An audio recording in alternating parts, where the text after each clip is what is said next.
The only order of business we have for today is a fourth hearing on Senate Bill 157. We will begin with our first and only witness, Gabriel Mann, who is an opponent providing testimony on behalf of NARAL, Pro-Choice Ohio. Mr. Mann, you may proceed when you're ready.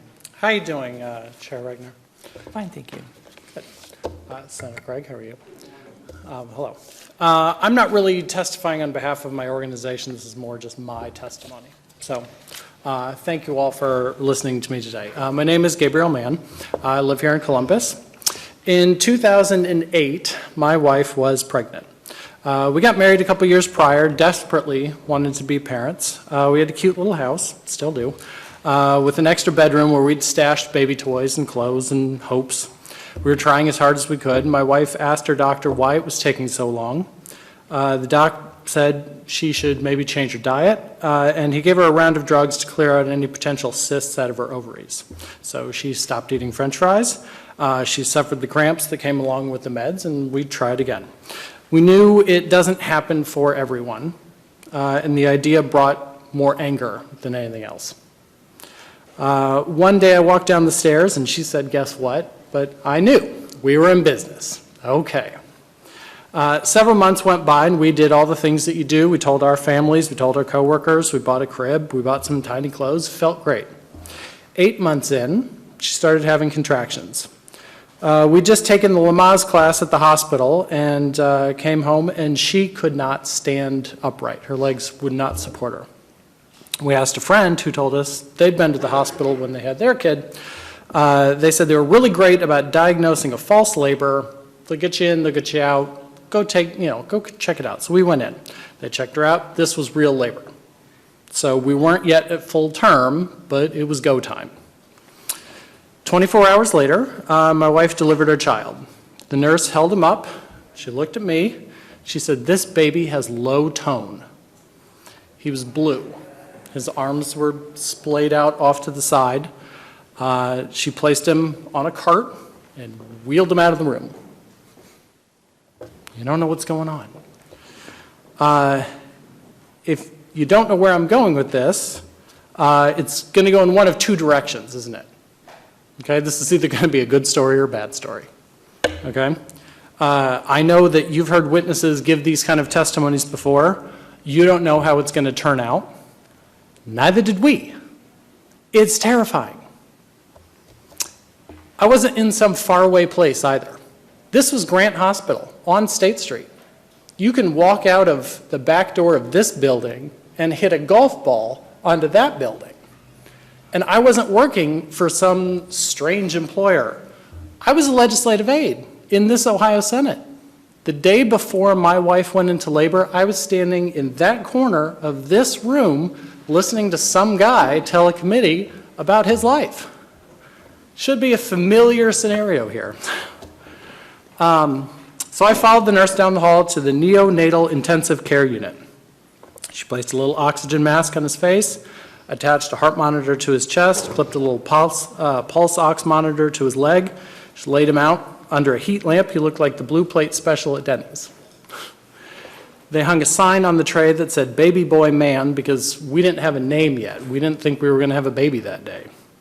Meanwhile, my poor wife didn't have a clue where her kid and her husband went. She was supposed to have a baby shower that weekend. That would never happen.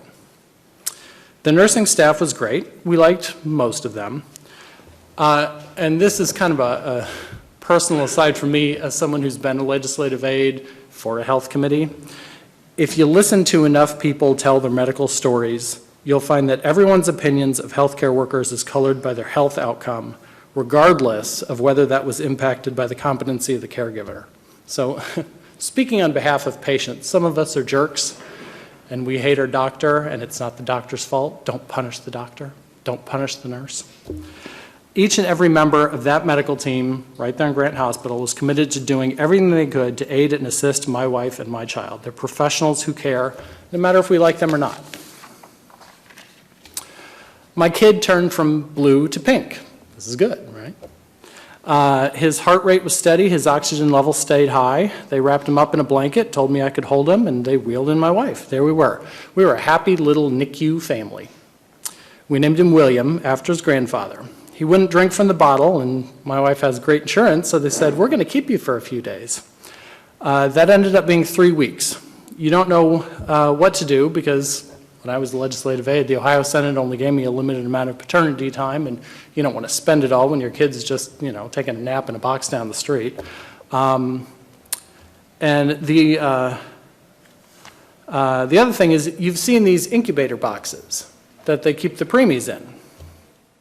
You've probably seen them in commercials from Philips or GE, we bring good things to life.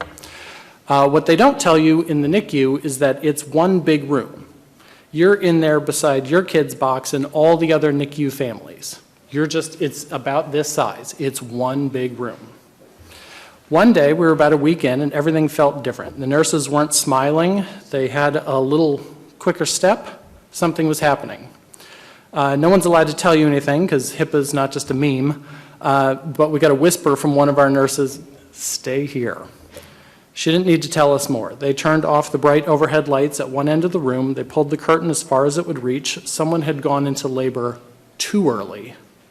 They'd given birth, and the nurses and the doctors did everything that they could. Sometimes everything they can do isn't going to work. So we're sitting there in the NICU. It's one big room, trying not to watch as this family had the worst day of their lives. We wanted to become invisible. I wanted to disappear into the wallpaper. I didn't want them to see me sitting there with my kid. We're just stuck in this one big room.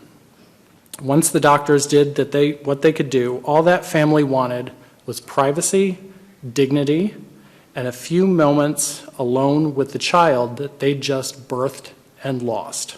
Sometimes all you get is a few minutes, and those are precious. And watching that seriously hurt. So now we've got this bill, Senate Bill 157. What would Senate Bill 157 do? This bill would take these moments away from families like this and force the medical team to take away that baby's body and keep, I don't know what, trying? They don't have a magic wand.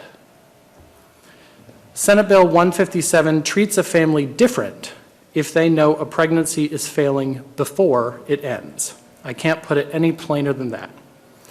If you find out your pregnancy failed because she goes into labor too early, then apparently that's okay with the Ohio Senate. But if you are told by a doctor that your pregnancy failed and they can help you go into labor to complete your loss, to manage what's effectively a miscarriage but also labeled as an abortion, then somehow that's shameful and this needs immediate legislative intervention.